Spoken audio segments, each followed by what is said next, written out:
Okay, so we are live on Facebook now. I'll give it about 2 more minutes and then we can start.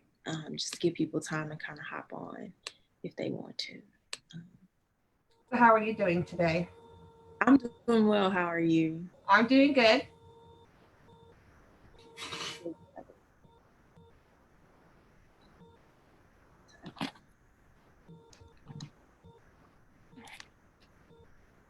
I was just outside in my garden. Oh, that's nice. Is it just like flowers or do you have like, Um, this year I planted a couple like cherry tomato plants, and I mm, planted some hummingbird wildflower seeds. And I actually mm, saw a butterfly outside by my front door. It's really nice. Yeah. yeah, If you yeah, plant it, they will come. yes, definitely. So as soon as okay, we can go ahead and start. So hello everyone. Thank you for joining us. My name is Adriana Stewart and I'm currently a junior political science and sports medicine double major studying at Howard University. And I am currently serving as the PAWPAC social media intern. I'm super excited about that. PAWPAC is continuing our interview series with our endorsed candidates so that you all can get to know them. We know COVID has kind of put a halt on campaigning and being able to interact. So we thought this would be a great way for you all to interact and just kind of see our candidates. Today, I have the distinct honor of interviewing District 74 State Representative candidate June Anteski. June, thank you so much for joining us today. It's a pleasure. Thank you for inviting me. Of course. So we're going to go ahead and hop right into the questions. To begin, we all are aware that you're a candidate for the Arkansas State Representative for the 74th District. But can you tell us who you are outside of the political realm? Well, basically, I am a single mom. I started law school when my son was 4 years old, and he is now 20 years old, and he is attending college online. We're very fortunate that he decided to do the online coursework before the pandemic hit. So his coursework really has not been affected by the virus so far. But I'm a single mom. I'm hardworking. I come from a blue collar working class background. I grew up on the south side of Chicago. My mom was originally from Arkansas. So, and I had the only grandchild. So I decided to move down to Arkansas so that my mom could watch him grow up. It was very important to me that she have that experience. So basically, I'm a homeowner, a business owner. I have three law firms that I'm operating in the River Valley of Arkansas, which is basically Fort Smith area. And I am the proud owner of four frisky felines. I believe one of them is probably camped out over here behind me on the chair. I would apologize right now if she does anything embarrassing during the interview. It's perfectly fine. And we're glad that you could join us and your cat could join us today also. I know you mentioned you're an attorney and that you have three different law firms. So, while it's not uncommon for lawyers to, run for office, what inspired you to run for the state representative seat for your district? There was several things really. First of all, I realized there has never been a woman in this district to run for representative. And we've had the right to vote now for 100 years. And I think that a woman probably should have ran 20 or 30 years ago at least, but for whatever reason, nobody ever did. And I wanted to be the first. That was the first thing. I also wanted to encourage other women, inspire them to run for office, and especially young girls. I grew up as a Brownie and a Girl Scout, and those organizations taught you that girls can lead. And I know we can do anything that we set our minds to just as well as men. So I want to make sure that I'm a positive role model for young girls in the area. So I can encourage the Girl Scouts now to become leaders in the future. I also realized that there's literally nobody that represents me in this, area that is a Democrat. No one. There is the representative for the state and also for the state senate are both Republican. For Congress, they're Republican, and also for the president of obviously is Republican, and the governor is Republican, and it's just not fair to have every politician that's representing me be for the red team. So I want to get at least one blue team person in there, and if it's me, that's fine. I'm willing to do my best and hopefully do it. Plus, the person I'm running against is the Speaker Pro Tem of the House. So if I can knock him out, that would be a huge victory for us. Without a doubt, definitely. And so, to kind of shift gears and talk about your platform, some of your initiatives, you have a very broad spectrum of initiatives, which is amazing because it touches on so many points. And so, some of your initiatives include education and childcare. So, can you speak, to your plan for what you want to do for your community in those two areas? Okay. Well, when picking out my platform, I try to think about what my life, like what I went through in my life, what challenges I faced, what help I received that worked, and what I wished was there to make my life a lot easier. And one of the main struggles that I had, honestly, was childcare. I was a single mom going through law school. My son was 4 when I started, so he was not old enough to get into kindergarten. And, you know, the daycare on campus was just way too expensive. There was no way I could afford it. And even though we qualified financially for Head Start, there was no seats available because it was just a waiting list. So I had to pay someone like $80 a week to watch him out of her house. $80 doesn't sound like much, but when you're living on grant money, you have to like watch every penny. And then, so basically, I realized I was going to run out of money before the end of the semester, before the next round of student loan money came in. So then I had to make a decision, which was to send my son to live with his dad for like a month and a half until my next student loan check came in. And I was fortunate. Me and my ex husband get along fine. So he returned the child to me after a month and a half. But as a lawyer, now I realize he could have used that as possible ground to try to file for a change of custody. And that would have been devastating to me and devastating to our son if that would have happened.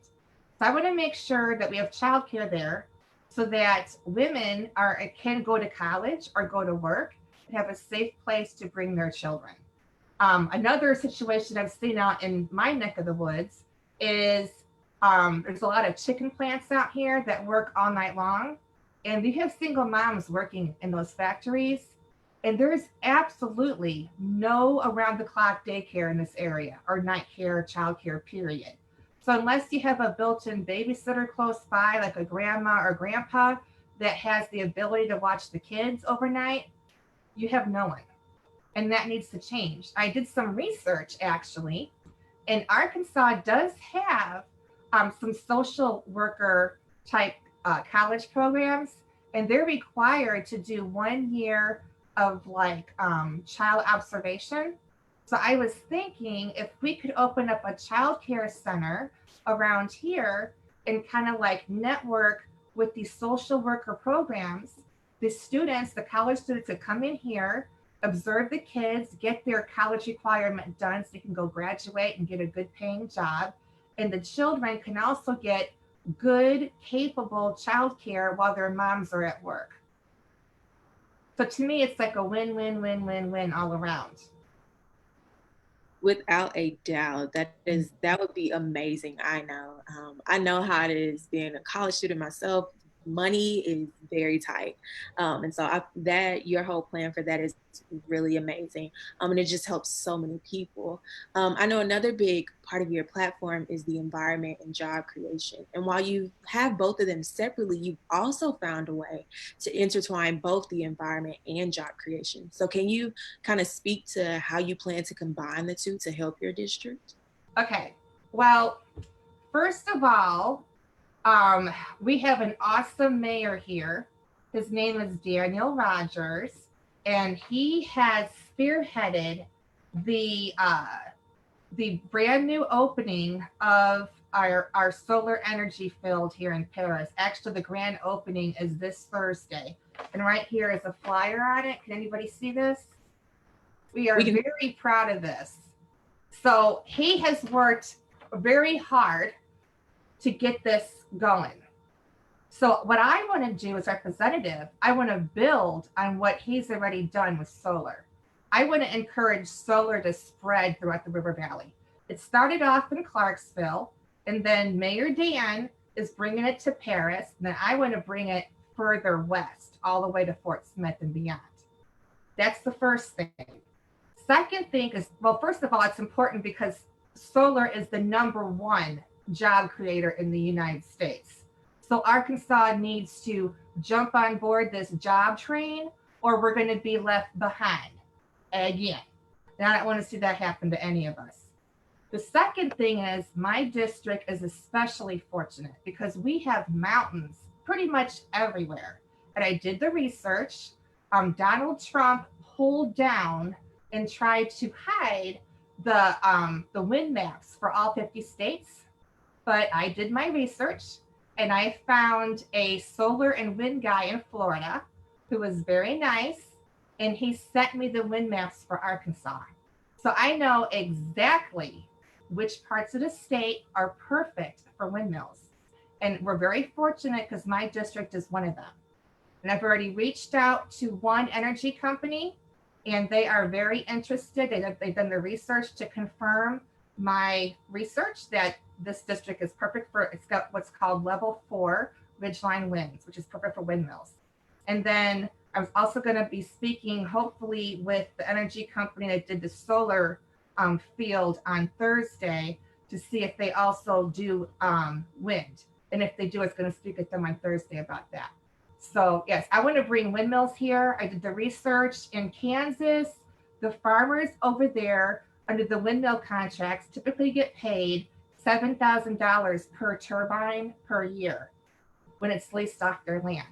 And these lease terms are for a 20 or 30-year lease term. And this is guaranteed money coming in as a contract. They don't have to worry about any kind of, trade war with anyone. It's guaranteed income for them. So it's just smart all the way around. And then if they buy locally and spend their money locally, that's how you get jobs created. Plus, I did the research. A wind turbine technician, the average starting pay is $50,000 a year. So that is twice the average household income for this district. And I already contacted, before the coronavirus hit, I already contacted the adult ed center down here in Paris to find out if it'd be possible for them to add like a windmill technician to their training program. And they said they can if they can get a grant approved for that. So that's something I want to work on. But unfortunately, because of the coronavirus, the school right now is not even, they shut down during the spring break and they're not even in session right now. And I'm not really sure when they're going to resume. I'm keeping my eyes open. When I see the doors reopen, I'll call back. So that's the plan for that one. That's amazing. You took something that's just so right and made it work for specifically your district. And you've done the research, you've done everything that needs to be done. So that is an amazing plan. So I know. that's something that my law school professors taught us was the value of doing research and being prepared. Right, without a doubt. I know we spoke on a handful of topics, but is there anything else that you want to add or speak on that we may not have covered in this short amount of time? Um, I consider it an honor to be the first woman running for this district, but I got to tell you, there has been several challenges. I did some research again, and I found out that it's women definitely have it harder to be elected. Men only have to prove that they're capable of doing the job. That's it. They can be worthy of a vote. But women have to prove, number one, that we're capable. But then we also have to prove that we're likable. And the problem with that is likable is very subjective. Everybody likes something different. And so it makes it just harder for us to get, through that finish line. Secondly, the coronavirus put a definite snafu, I think, pretty much in everybody's race, especially, state races that are not getting as much attention as the national election. Most of us have tried to deal with the not being able to do events in person with focusing on technology, which is really nice for certain areas of the state, but it's not ideal for rural areas because there's some parts down here in my neck of the woods that doesn't even have internet. Or the people can't afford to pay for internet, much less, a computer. And also for older voters, which typically are your strongest, most reliable voting bloc, a lot of them, technology, it's just very stressful for them. So it's, it makes it more difficult for them to be able to log in, especially when they're at home, probably cooped up in their house right now, trying to stay home and stay safe, to be able to troubleshoot computer issues, to be able to go online and search, to try to donate at a politician's website, which, by the way, mine happens to be www.juneforarkansas.com. And I try to make it as simple as possible. This really nice lady named Miss Ziegler, she helped set it up for me. She did a great job. And then all I had to do was go in there and put the pictures and, do some of the typing of the text of my platform and everything. But it's got a very easy to navigate website. I want to make it as simple as possible for everyone. And there's a donate page on there and also a page where you can volunteer, because I need lots of volunteers. It's going to be all hands on deck. This is a David versus Goliath race that I'm doing, but I do believe it's winnable because there is blue votes up there in their hills, okay? This county used to be blue. It was blue for decades until the current representative won his race. And he's had it unopposed for 8 years. So he's had it easy peasy for too long. And the people here, they're tired of it and they want change. They want jobs. They want opportunity. And I really think that I have lots of ideas to make that happen. All I need is a chance, a fair chance. That is amazing. You have so many great initiatives, and we are just so lucky to have you. Okay. I want to thank you for taking your time out today to discuss, key initiatives from your platform, but also tell us a little bit about yourself.